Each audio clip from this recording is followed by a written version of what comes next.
Patients aren't the only ones who can engage in therapy interfering behaviors. Therapists are human too.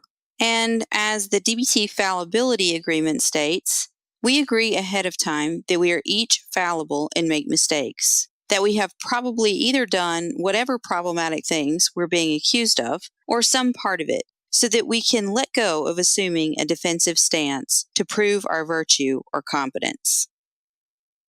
Some factors that contribute to therapy interfering behavior of the therapist are life stress at home or work, illness or sleep issues, time demands, compartmentalizing clinical work so that the therapist is trying to do clinical work on certain days and perhaps research work on other days so that intersession contact or clinical duties feel intrusive, insecurity about one's skills as a therapist, fears of being sued, and panic that a patient will commit suicide. So each of these things can lead to therapy interfering behaviors of the therapist. So what are some of the most common problematic things? Well, these can be things that concern respect for the patient. That may be session scheduling. If a therapist is late, forgets, or misses appointments, in sessions early. So we want to make sure that we are demonstrating respect for the patient by being on time, starting and ending on time, appearing prepared. We want to have our policies and expectations as consistent as possible. So if the rules are changing a lot, those rules with phone coaching or payment, et cetera, those things need to be in place as much as possible. Intersession contact issues. If a therapist doesn't return messages, delays in calling back, plays games with the patient in just sort of punishing them, not in a behavioral sense, not in a clinical sense, but just to get back at them or something. A disorganized appearance or being disorganized or forgetful, that's by losing files or notes, failure to read notes, repeating oneself as a therapist, forgetting really important information, making promises that you don't keep when you say that you're going to send something or you're going to email or you're going to call or you're going to check up and that not happening. Be careful what you promise. Don't make promises in session that you can't keep, as much as possible. In the environment, so having an unprofessional or messy environment, not closing the door or having an area that's loud and there are interruptions, doing other work or taking calls or messages while you're supposed to be doing therapy, being distracted, watching the clock a lot. I've even heard of therapists falling asleep, appearing tired, having an appearance that the patient is not particularly important. And finally, other issues that concern respect for the patient are having a manner that's patronizing or maternalistic or paternalistic, talking down to the patient. I've seen therapists or heard about therapists continually revamping the plan and having patients write their own notes, talking about therapy interfering behaviors like it's the patient's fault, seeming like the expert on them, basically demonstrating a lack of respect for the patient.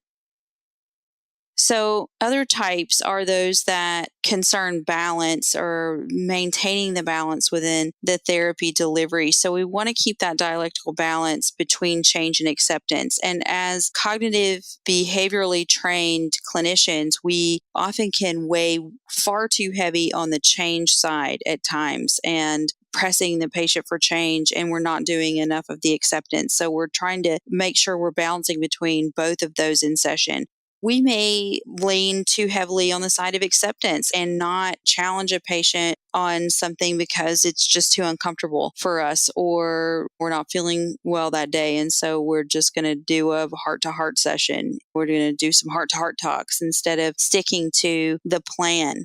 Not doing a good job of balancing that reciprocal communication where we're validating with the irreverent communication and we're throwing the patient off track and not taking ourselves too seriously and not tiptoeing around. So weighing too heavy on one or the other of those. not balancing the nurturing versus demanding characteristics. We need to be able to provide a balance of compassion and caretaking and being nurturing in moments when it's necessary versus really challenging the patient to continue expecting more of themselves and challenging themselves. We also want to maintain a balance between flexibility and stability. So we do have those rules, those DBT rules, like we need to bring a diary card and we need to talk about life threatening urges and actions. We need to do behavioral chain analysis. There are rules about attending and all of that. And we need to also be able to be flexible. So take the example of a patient who comes in and she's not filled out her diary card, and the therapist finds out she's not filled out her diary card.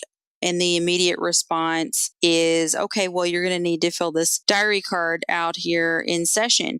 That may be an intervention that's helpful, and I can certainly imagine that it would be, and I have done something similar before. But let's say that this patient has had a history of never bringing a late diary card, and today she shows up without it, or she's extremely tearful. And instead of being a human being and asking, hey, what's going on? And I've never seen you like this when I first saw you, and you always bring your diary card. Instead of being a human, then we just go back to robotics of you need to fill this diary card out. And it turns out that the patient had just gotten in a car wreck or had just found out that her mother had died or her house had burnt down or something. And so we've got to keep in mind that we need to be able to maintain that flexibility and adhere to these principles at the same time.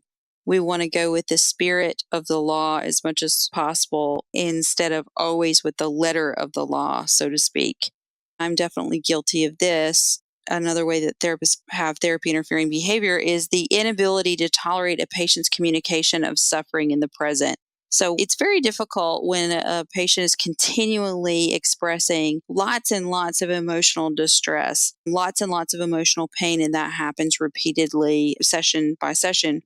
We can inadvertently, accidentally reinforce dysfunctional behavior. We can accidentally make things worse if we're not able to tolerate their suffering in the present, if we're jumping in to change things, or we're providing more session time, or we're taking more phone calls. And there are a lot of different ways that we can accidentally reinforce dysfunctional behavior.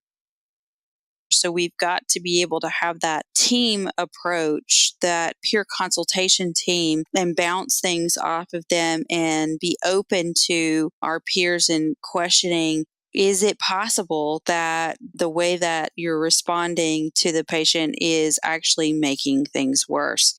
So we've got to be open to looking at our own behavior and considering whether we're not being dialectic, whether we're engaging in behavior that shows a lack of respect for the patient, and be open to discussing that and changing it. So we can have therapy interfering behaviors too. Key points: all therapists engage in some therapy interfering behavior at some point. Some clear examples of therapy interfering behaviors of the therapist include being late for sessions, frequent rescheduling of sessions, and failure to return messages. Therapy interfering behavior of the therapist is addressed by the peer consultation team.